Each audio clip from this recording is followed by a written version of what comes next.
and welcome to the American Cinema Foundation Movie Podcast. I am your host, Titus, and today I am joined again by Zina Hitz of St. John's College for our second conversation about Preston Sturges. We are doing a master's series on the masters of comedy, in this case, in old Hollywood, and we have decided to go to romantic comedy, a genre I should mention now extinct in Hollywood, but which was once really the pride of America. It was delightful, it was funny, it was energetic, but it was also sophisticated, and it had a very thoughtful attitude to modern women and men in America. What's happening with young people, of course at elite level, since these were comedies about rich, successful people, but this was meant to show what would happen once these people are admired. They become harbingers of the next generation, so to speak. And as we will show in our conversation, our protagonists in this romantic comedy, The Lady Eve from 1941, are a very good advanced view of problems with men and women that we still run into today. Thanks for joining me again, Zina. It's a delight talking to you, especially about the delightful Preston Sturges. Yes, no, it's a pleasure to be here, and I love Sturges. He's one of my number ones, so it's a pleasure to talk to you about him. Before we get to the movie, I would also like to remind our audience that you are the author of a philosophy blockbuster. In the year 2020, the book Lost in Thought, The Hidden Pleasures of an Intellectual Life, is doing marvelously well. Amazon reassures me that in the philosophy sections it dominates, and I see it reviewed everywhere, from the Wall Street Journal to National Review to everywhere else in the academic press, glowingly, sometimes I have to say blushingly, by my friends, and it gives me no small pleasure as a friend and an admirer and a well-wisher to see you get some of the success you so richly deserve. Well, thank you. Thank you.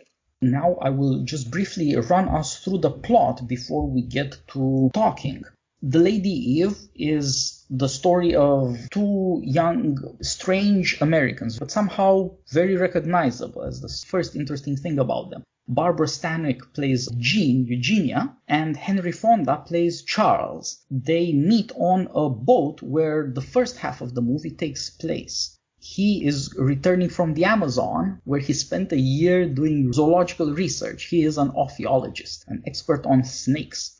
And she is a card sharp, daughter of a card sharp, played by the great character actor Charlie Coburn. And everybody knows this ocean liner stopped to pick up a man of such importance that an ocean liner would stop to pick him up. And so everybody wants to throw their daughters at him in hopes of landing this ale fortune. He is the heir of an American industrialist. Despite all the brouhaha, it turns out to be this young woman who seduces him and is strangely enough seduced by him in turn. She is witty, modern, very independent, beautiful, incredibly shameless. She is the goddess Aphrodite.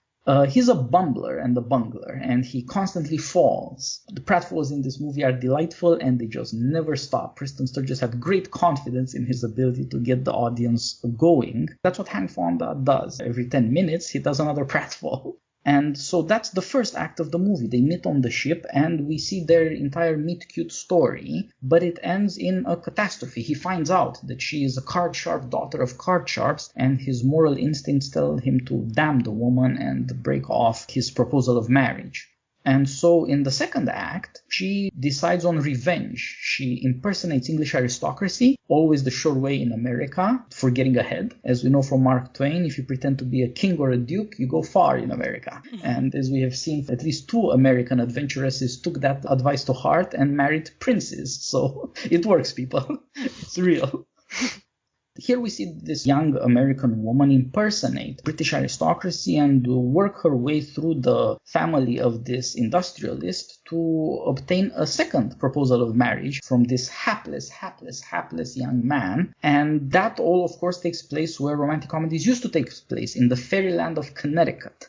And then the third act very briefly takes place on a train. A very dramatic storm by night and heartbreak sequence, and then we get back to the boat and the conclusion. The story is as witty and as alarming by change of pace as this suggests. Things move very, very quickly, and also the locale moves very, very quickly. It's set in the world of luxury. Everybody's rich on these ocean liners, and that creates a strange ground of equality. These crooks, led by Charlie Coburn, they're not low. Charlie Coburn defines them when he says, "Let us be crooked, but never common."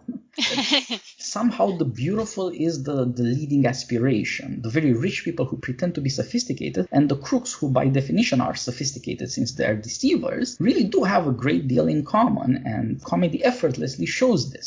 This fantasy is also richly observed American society. It's not merely beautiful people like Henry Fonda and Barbara Stanwyck. It's not merely these hilarious character actors like Charlie Coburn, who plays her father, Eugene Pallette, the even more rotund man who plays his father, and of course William Demarest, one of Preston Sturges' favorite actors, who plays a very angry and very vulgar man, the character who can tell the ugly truth in this story. They're also telling us what's happening with America, but we start with Charles, called Hopsy by his parents and then by his beloved. He's coming from the Amazon, bringing a snake. He's somehow an exile returning to America, and I think that in a way makes sense. Hank Fonda is a bit too much of a Boy Scout to fit in America. He does fit more in the Amazon. Yeah, I think if we think of this movie as being a story of an education, especially his, although also Gene, the Barbara Stanwyck character, I think the opening scenes in the Amazon are crucial. He's collecting his snake to bring back to the United States to study. William Demarest, his watcher, Muggsy, is saying farewell to a native woman who he's formed a relationship with on their visit. But they tease him as he's leaving, careful of the broads, he said, "Oh, no, only snakes for me." So he loves the Amazon. He would stay there for the rest of his life, talking about snakes with knowledgeable people. So he lives in this kind of retreat from the world, in the wilderness, in an imaginary world of nature, where knowledge is all that matters. And then he gets onto this boat, which is the beginning of an encounter with the world that he's been hiding from. Yes, he is also dedicated to science. We see him on the boat as all the women try to get his attention. He's reading a book called Are Snakes Necessary? Exactly. He believes the answer is yes, but of course he's never thought about the snake, the problem of the snake. It's the natural condition. It's a parody of the Garden of Eden. Yeah, that's right. But he's for sure that this snake is actually innocent. That's right. It's so hilarious. And of course, as he boards the ship, Eve, as we eventually learn to think of her, throws an apple at him and gets him a smack in the head. From the beginning, this woman is very aggressive towards him. And the reasons why change. I think you're right that this is a romantic comedy written by people who are very sophisticated. The story is that the writer-director Preston Sturges got the idea waiting for his third divorce in Reno. And he knew whereof he was speaking, even though he was not very good at doing these things. All romantic comedy has to be an education for love and for adulthood at the same time. Right. These people are serious both about love's dangers and love's promises, both about marriage and divorce. It happens in all these impressive comedies from the 30s and 40s in old Hollywood. It is an education, but it is also strangely a reenactment of childhood. Now, he's very childish, but so is she in certain ways. She starts with this childish gesture of throwing an apple at his head. Maybe this is a rational jealousy. Since she and her father are such clever people, why don't they have the money and get the attention? And instead, this simpleton and his simpleton father, just because they made this beer, now they're millionaires. And they get all this attention and everybody admires them. And we have to say that the poet is firmly on the side of the crooks, with whom he feels a great sympathy. They too put on plays and stage and act things. And indeed, Preston Sturges' claim to aristocracy was strictly storytelling, this other side of America. And in the movies, at least, it can get justice. But you see in it also an ugly side. There's an aggression towards this man. The woman first throws an apple at him and then trips him. It's a pratfall that introduces them, and of course after she trips him and he falls over a waiter, it's her shouting at him, "Look what you've done to me." That's the wit and the shamelessness of the woman, and she's just extraordinary. There is something educational even in this aggression, since it is really and truly the case that this man should be paying attention to her, but he isn't, and she has to attract his attention in an unorthodox fashion. Well, I think we can't leave out, though, that there's background, too, that's in between their encounter. So, he's getting onto this boat from the Amazon, clutching his snake cage. And even as he's getting on, the crowd is gathered on the boat. The boat is stopped just for him because he's such a wealthy, prominent man. And all of the women are talking about how wealthy he is. So the whole project of every single woman on the boat, as soon as he gets on board, is to try to marry this young man who's the heir to a fortune. women. So I think we have to see Jean and her family against that background. That is, it's not just that they're card sharps, okay, and they're aggressive, and at least she believes that she knows the game. She's not interested in winning him as a husband. She's interested in raking cash off him in a game of cards and using her feminine wiles and her beauty and her charm to make that easier. And we have this hilarious series of when he's sitting at the bar reading his Snake's Necessary book, these series of women trying various stratagems to get his attention, dropping the handkerchief and haven't I seen you somewhere before? We get this all from the eyes of Jean, with hilarious commentary, who sees exactly what everyone's doing and is one step ahead of all of them and knows better than anyone that the way to trap a man is to knock him over by tripping on him. So I think it's a comment on, we're already meant to see, I think, that once he's out of the Amazon, he's no longer in the realm of innocence. It's not just the card sharps, it's these unscrupulous women after his money, right? And Jean has a kind of a freedom, right? That's part of the apple dropping. It's kind of a silly gesture. Is it really aggressive? I don't know. It's kind of out of nowhere, and it's very much Sturges, who seems to be one of the only people who has this intense creativity. He just does things no one else does. So, you have a snake scientist hit in the head with an apple on the deck of a ship. It's not something you've seen before or since, I don't think. So anyway, that's all just part of the lead up to this moment of her very deliberate, very skilled seduction of him, so to speak, or, winning of him over in order to win money from him. It's against the background of, this man's no longer a scientist. He's a man with a lot of money. And the purpose of society is to try to get him married so that someone can skin the money off him. Exactly.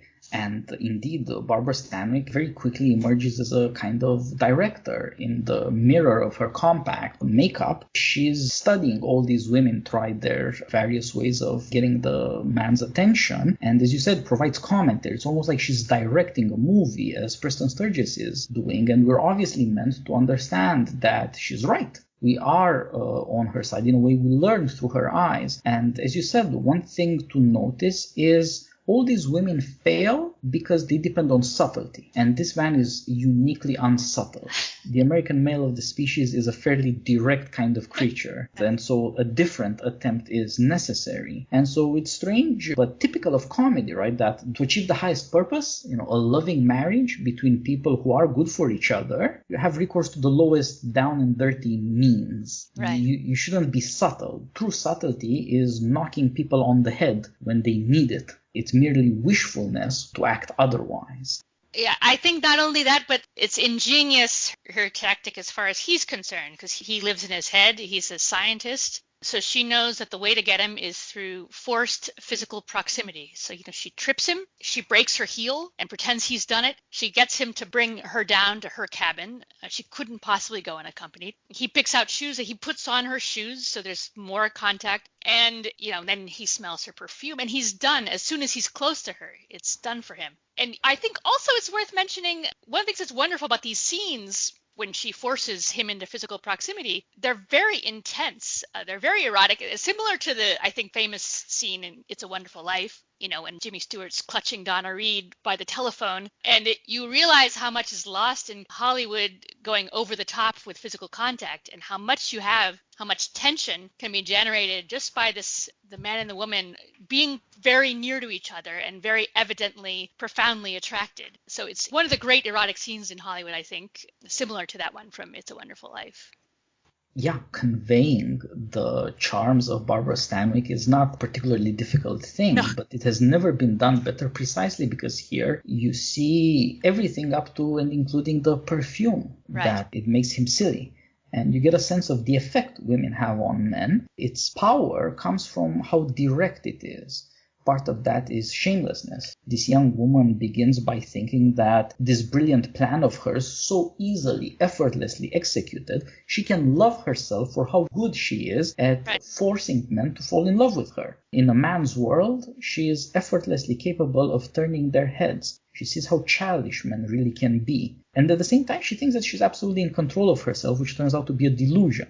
That's part of the subtlety of the poetic teaching. But I agree, we start in this modern world like Jane Austen starts Pride and Prejudice. If I may quote, "It is a truth universally acknowledged that a single man in possession of a good fortune must be in want of a wife." Right. It doesn't matter if he doesn't know it, all the women who come into his acquaintance will think of it. Somebody's going to have to be practical about things. And so, in a way, comedy is in competition with respectable morality, but it goes to the same purpose. The claim of the comic poet is that he can do it better because he's more realistic. And he sees things that other people don't see and is willing to say things that other people don't dare say. Just like Preston Sturges shows us how silly some of the things women try are and how smart some other things that women try are. And he shows you the possibilities and the dangers of each. And people recognize laughing that it is true. They may blush, but they laugh. And both the blush and the laugh reveal something about Shane and about truth and about their relationship. And this, of course, is the first thing that sends us thinking about the Lady Eve. In a sense, is somehow breached by awareness of sexuality. Adulthood for human beings is tied up with the shame of Eros. Just like in Genesis, as soon as Adam and Eve trespass, they also become ashamed of their nakedness. They've become sexually aware.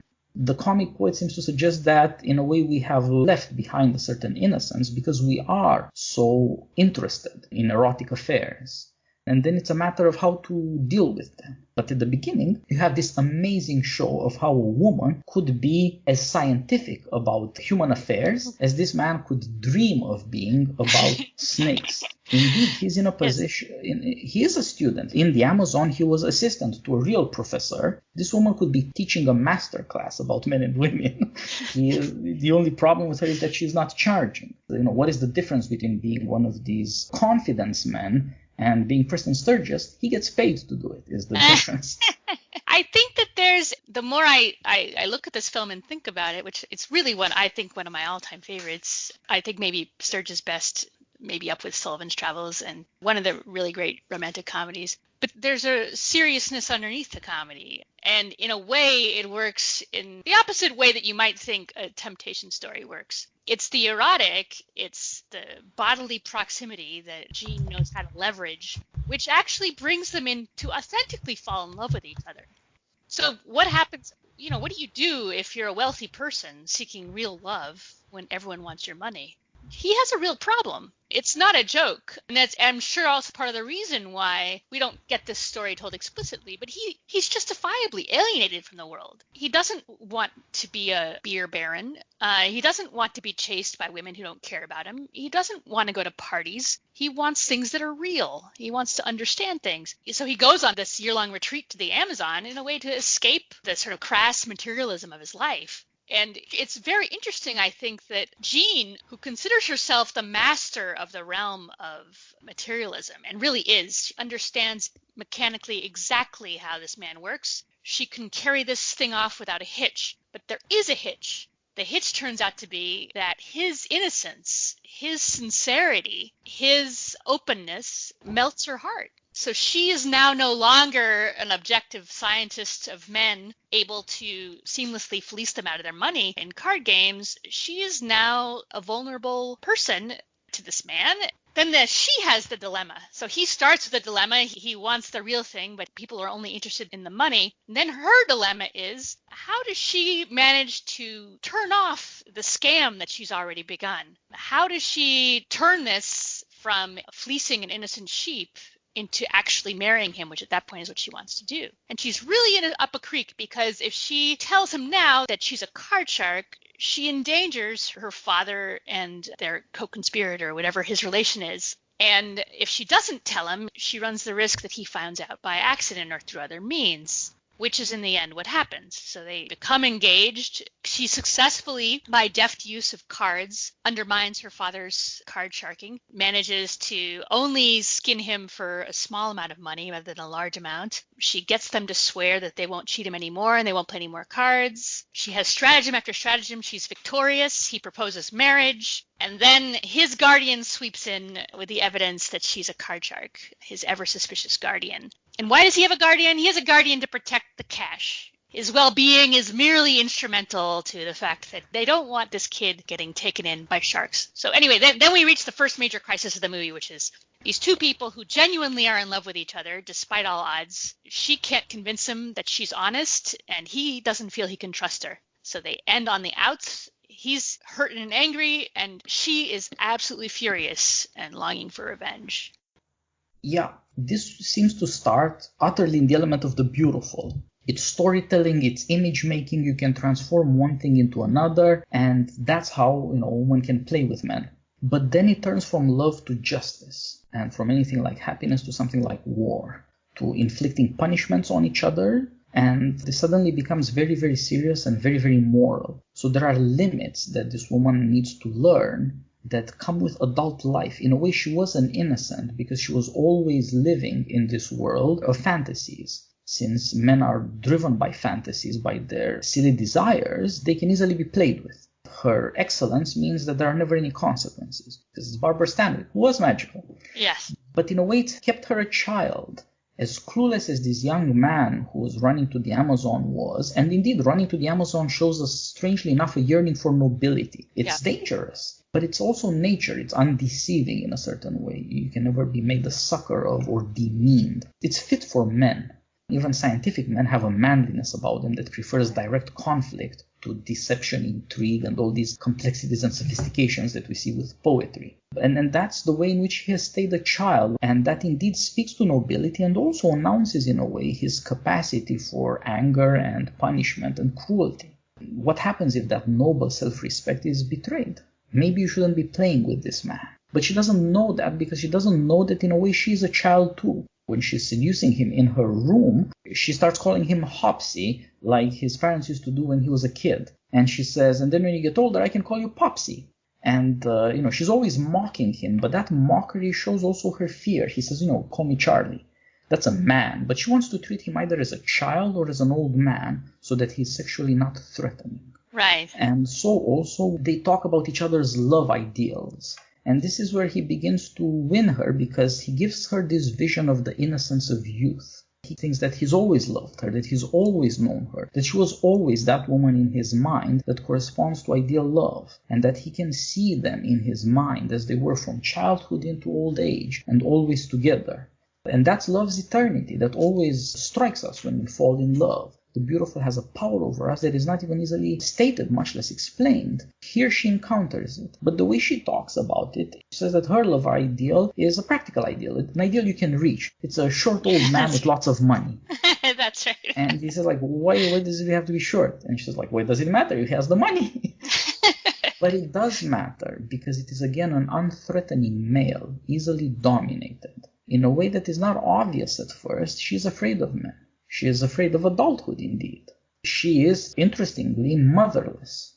She has a father, and the father has a friend that might be an uncle to her, and they're all sweet and in a certain way noble. They insist on being superior to the ordinary. In America, this was stated by W.C. Fields as never give a sucker an even chance. Right?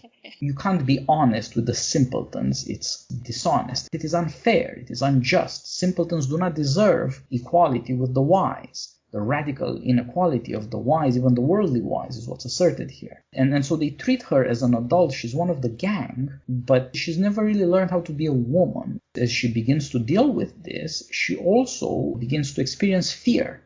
A terrible desire for vengeance, a sense of humiliation when he begins to think of her as a lowly, cheating, deceptious person.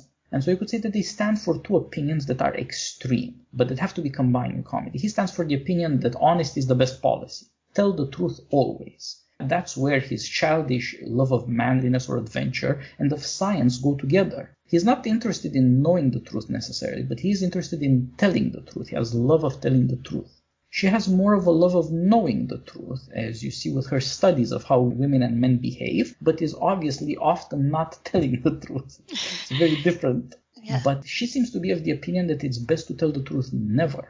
Right. You always have to be deceiving people. And it seems like there's something wrong either way. And of course you could say that, people who are very deceptious, of course they're wrong. Those are bad people. But you wouldn't see immediately what's wrong with telling the truth always. Isn't honesty the best policy? Shouldn't you be sincere, maybe to a fault? But it turns out that it makes him cruel because he's so honest. He cannot think that part of what happened to him was an accident or a mistake. We learned that it was partly a matter of chance. This could have gone another way had the circumstances been somewhat different. But he doesn't think that way. He thinks it's merely a matter of fault, of blame. And he doesn't think that the woman may have been mistaken in her conduct without being utterly corrupt. She tries to tell him in one of her more reasonable moments that the best women aren't quite as good as you might think they are, and the worst women probably aren't as bad as you might think they are. But she doesn't understand the power morality has over the soul. She thinks that the beauty of women counts, but the beauty of morality doesn't, and that men only care about morality out of hypocrisy. It's rich people who pretend to be moral, and then you take their money and therefore prove that they were lying all along. They had secret desires that they were not aware of. What they actually wanted was the favors of this delightful young woman. It is a very corrupting wisdom in a way that she has. Perhaps that's why she can fall in love with a man who is so obviously incorrupt. He has held on to his innocence and doesn't treat people badly. He has this other man, the guardian, who is always suspicious in his behalf. That's right. Who always says something ugly and often speaks the truth, of course, ugly truths invariably. Is a very loyal man. Charles Hopsey tells us that that man once saved his life. And indeed, he followed him into the Amazon. That's right. So there is this kind of manly loyalty there and a sort of aristocratic relationship of master and servant. But it turns out that the servant is wiser, smarter, and disobedient. The sense in which Hank Fonda is the master is not that, he's the rich guy to this poor guy. It's that there's something noble about him. And in his ugly way, his manservant is trying to protect him from being humiliated, from being hurt, because he realizes that he's looking after a man who is an absolute simpleton morally. He has no understanding of human complexity. It's not that our bodyguard here, Muggsy, has much understanding of human complexity, but he knows one thing, that human beings are deceptious. We get these really, really funny stories about the ways he's suspicious of everybody, including the bishops. Yes. If somebody does something bad to you, that's because he's bad. And if somebody does something good to you, it's because he's preparing to do something bad later. He's always suspicious. He always has something nasty on his mind. It's kind of barking dog. Any stranger is going to get barked at. It doesn't judge whether a stranger could be good. So in these two men, the master and the servant, you see in a way the best and the worst of morality. What it would mean to always be harsh to all strangers, to always be suspicious of all people who are not already known to you and to whom you are not bound. Anybody unknown to you cannot be a good person or indeed truly human. And on the other hand, this other idealistic version where you could treat anybody well because you're simply not smart enough to be suspicious. Right. So very beautifully, Sturges puts this comical pair together, Hank Fonda and William Demarest, as master and servant, as the fool and wisecracking cynic. But they're both supposed to show something about American character. Why people who are very decent can also be incredibly suspicious and say very nasty things. Yeah. They do work together. They are friends, as it were, or could fit in the same person. In a way, it is a contradiction. Nobility and vulgarity are not the same thing, but in a way, they can be put together. Well, I think they also sit, when you put it that way about this pair, the constantly cynical versus the constantly innocent, and the cynic being the watchdog and the innocent bumbling along with the help of the eyes kept in the cynical person. It puts Jean's character, it seems to me, in a certain contrast, because it shows off her particular talent, which is that she's able to distinguish. The fact that she's a card sharp and sees through everyone's strategies, she sees everyone's game, right? I mean, she also sees that Charlie Henry Fonda doesn't have a game, that he's innocent. And she's able to understand that now is the time to switch from cheating to being real. So she wants to turn the illusion into reality. The way in which I think she really is naive is shown in the conversation with her father, who, of course, being older is wiser, who points out to her that people like them aren't allowed out of their social class. You're not allowed to move from being a card sharp, a cheater, a criminal, to being the wife of one of the richest men in the country. That's not a move you can make. But she's so confident in all of her talents, she thinks that she can do this. But she's foiled. So she comes up against what you're rightly diagnosed is the weak spot of Charlie, namely that he's so unused to deception, so unused to human evil, that he can't see her for who she is. That is, he can't even see that she has actually performed an elaborate drama to prove to him that she's for real, because she keeps her father relentlessly from cheating him. When her back is turned and he gets $25,000 out of him, she gets him to tear up the check. So she's tried to display as best she can her sincerity and her faithfulness to him, but he can't see all that. He sees the picture, he sees the card sharp, he sees the criminal record, and that's the end. She's not worthy of him. Yeah, that would seem to be a problem built into sophistication. She conducts a kind of spiritual warfare against her own father to protect this young man's innocence. Right. He can never know that her parent is corrupt. Right. And I mean, what makes these people so humiliating is that they treat morality as a joke. It's not that they really hurt people. Stealing from the rich isn't really hurting them. It may in certain ways be hurting the community or the laws, as law-breaking often does, but it's not really hurting the rich. What it does is it humiliates people to know that they can be played around with, that what they take as very, very serious, morality, can be a joke, can be a put-on, that people can say what they do not believe. And then, I mean, how can you trust people anymore? Well, you could say, well, you're going to use your own judgment to trust people. But if that worked, you wouldn't have been taken in the first place. That's right. What the woman doesn't realize is that her expertise of an intellectual character, seeing through how people behave and using them, is undermining the basis of morality. How can he trust her now when she has proved that she can make cheating turn into morality, turn back again, and that is to say, for her, morality would be a choice. She can be true to him or very false. Right. She doesn't seem to have any respect for the grounding of morality, which is a very dangerous attitude, and it is not infrequently the case in young women. So Tocqueville, for example, talks at length about young women in America, but not about young men, since he assumes that the women will deal with the men. And on the other hand, the men are nothing to write home about. He says that young women in America have something of an art of flirting. It gives them conversation, it gives them pleasure, entertainment, and he suggests that maybe it gives them a kind of knowledge. They get to know what people are like, adulthood, men, and the future state of marriage, but without ever putting themselves at risk. Yes, the great education of this poor hapless Hopsy, Charlie, the beer baron's son. You know, they part acrimoniously. She's spoken to him, made herself utterly vulnerable to him, and he's rejected her. She's raring for revenge, and he sort of goes back home.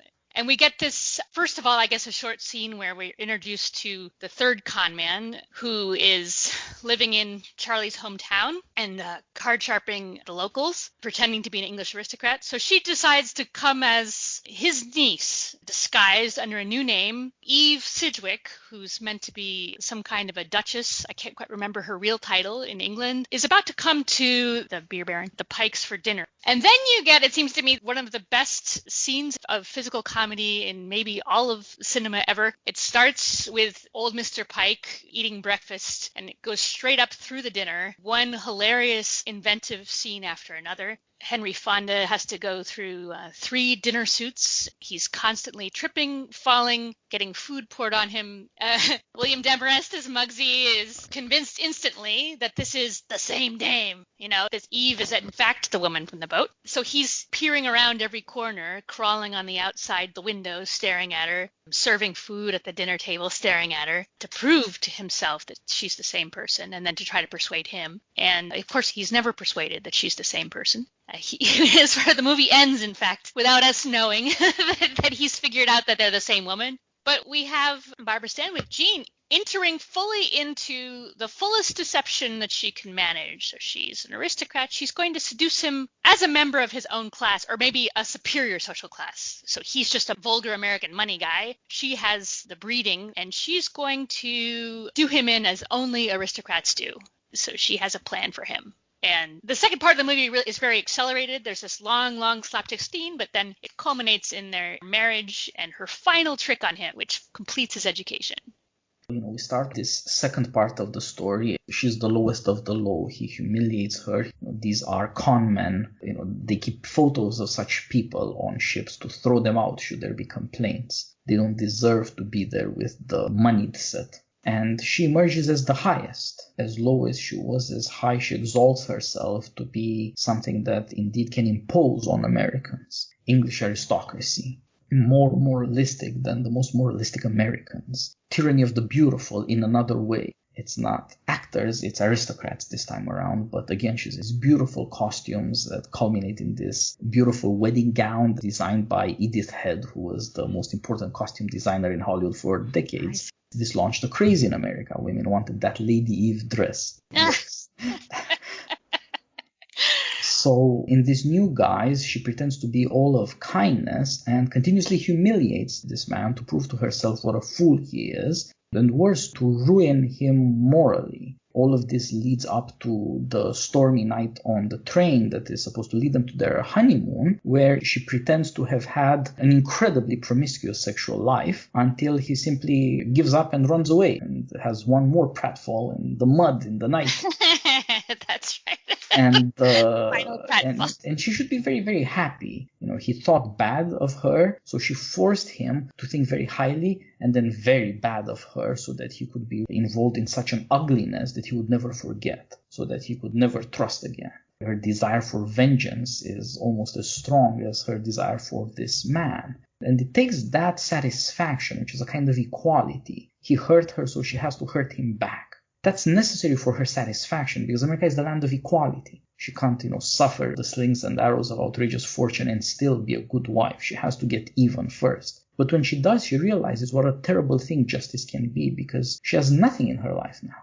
So she goes from this vengeful impulse back to her loving nature. And it seems she has to learn that she doesn't want the kind of independence or equality that comes with getting even, with punishing people who have treated you badly. Indeed, in a way, these criminals who say, as Charlie Coburn says, let us be crooked but never common, they mean that in a way America has done them wrong. They deserve well, but the country won't recognize it. In a way, they're only taking what's really theirs when they steal, and they prove it by conning people, that is to say, getting people to give them the money. Right, they're not right. thieves, they're confidence men. But she realizes that that's not what she wants, that sort of revenge for being demeaned by American society. What she wants is this man's love, and in a way because they're both outcasts from American society. And so this is why the end of the movie has to be, he's seen enough of America, he's running away. He wants to go back to the Amazon where these sorts of dramatic things never happen. Nobody's going to break your heart. Better to risk death than heartbreak. There's kind of nobility, but also kind of cowardice in that. And in a way, she is more courageous than he is. She's more willing to deal with life's moral complexities. And so it's she who has to chase after him at the end. But he's very willing to take her back. He's desperate, in fact, in a way for her. He had longed for her, he realizes when he sees her, but couldn't have said so, couldn't have dared. And they fall over each other and they fall in love again. But he doesn't realize that this woman and that woman are the same. And this is the comedic impossibility. All comedy requires a certain impossibility on which everything is perched. Right. Because it's the only way to reveal certain truths in such a way that they lead to a conclusion. It is necessary that these two things be separated in his mind, that he can learn that the second woman was wrong and terrible so that he can go back to the first woman.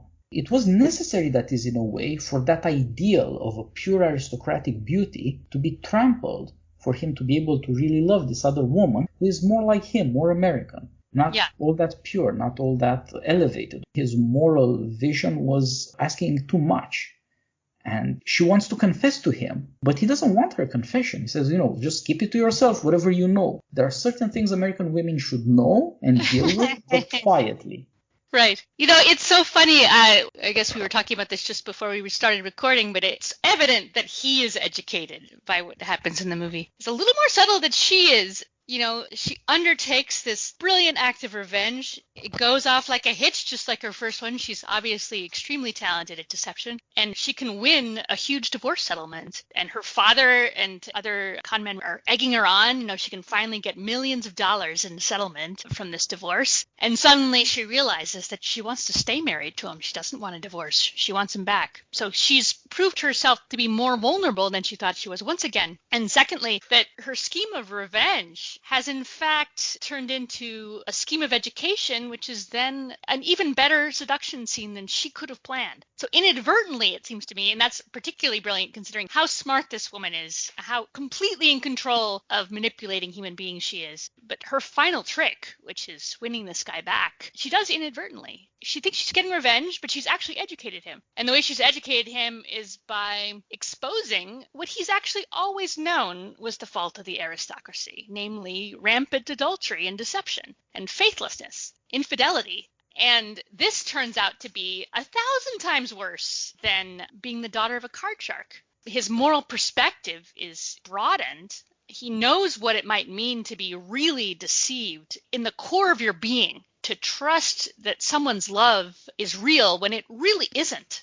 seeing that that's about the worst thing that a person can do to someone, he realizes, first of all, the corruption of the rich, that the rich are not morally pure. And secondly, he realizes that this beautiful card sharp's daughter was in fact more than he ever deserved. And her failings just turn into nothing.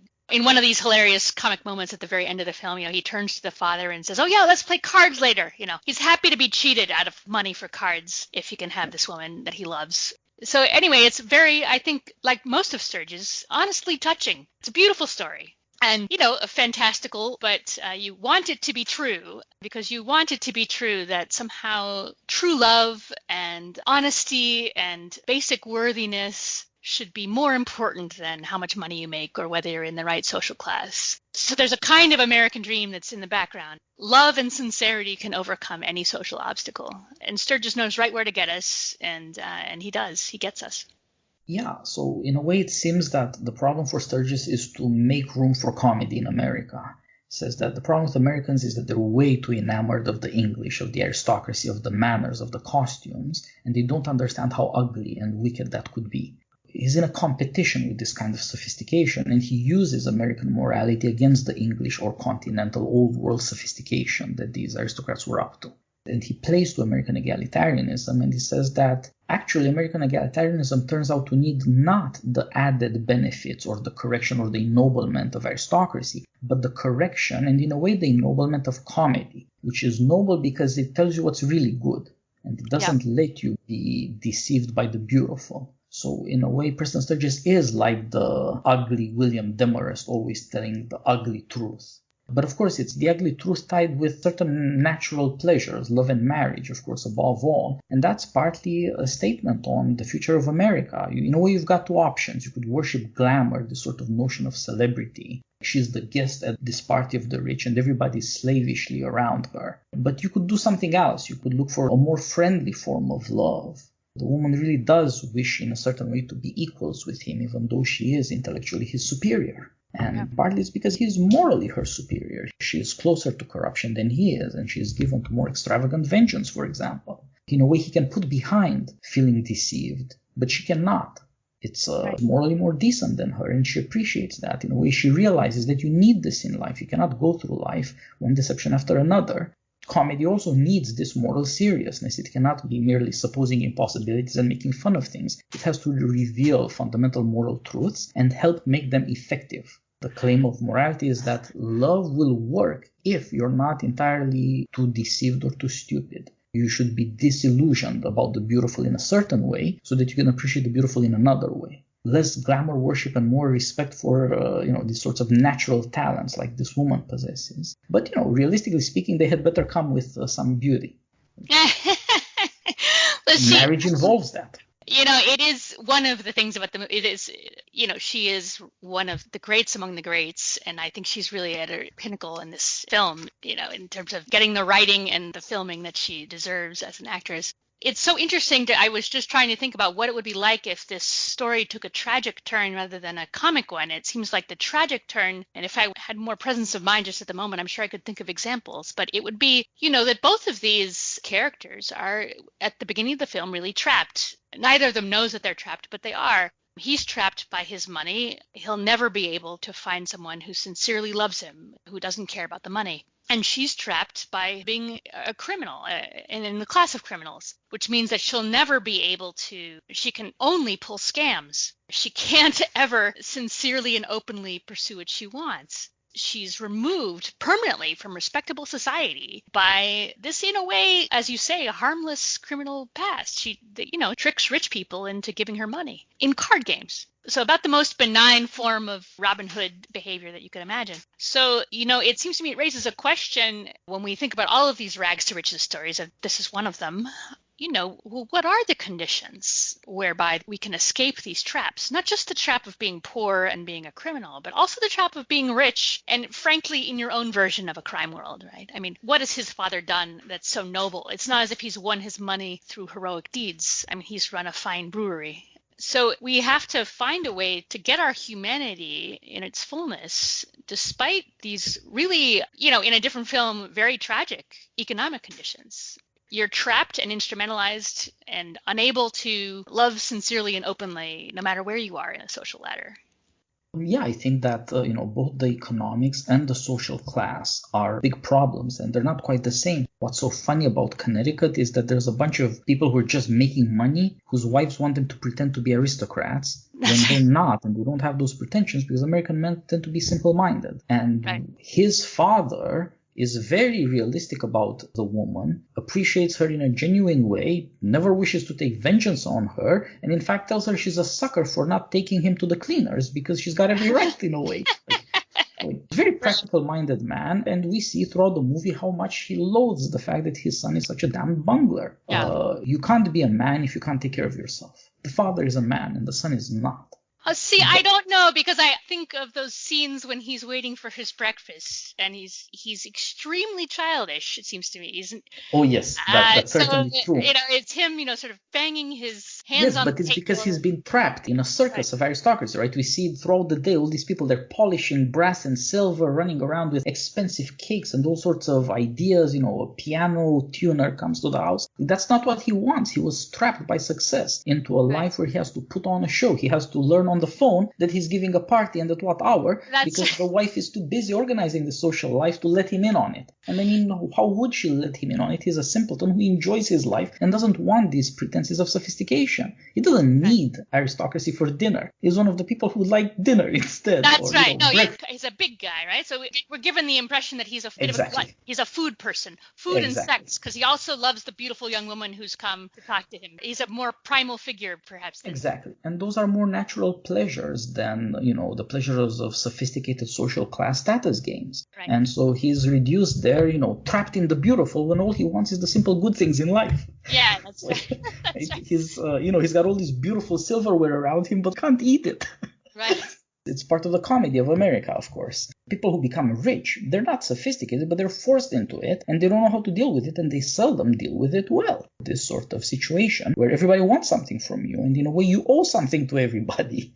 And your own, everything that's in need of yours, so your desire, for instance, for more social respectability through friendship with the aristocracy just opens you up to fraud, right? So they're not even paying much attention as to whether these aristocrats who are coming to their party and whose cake is being decorated with the great seal of the house, in this comic scene, they're not concerned that these people are actually just people trying to skin them for a little bit of money. So whatever they need, it becomes a vulnerability whereby someone comes in to try to cheat them. Yeah, that's a particularly delightful thing because the aristocratic crest comes with a motto, which is sic erat in fatis, thus was it fated, which is, the joke of comedy on all these people. In a way, they are fated. And yet these two young people can, by a series of accidents, they have to be beaten around by life a little, but it also teaches them to hold on to something that they know is good. And that's love, and shows you how much more people in the future will be defined by marriage, by erotic love.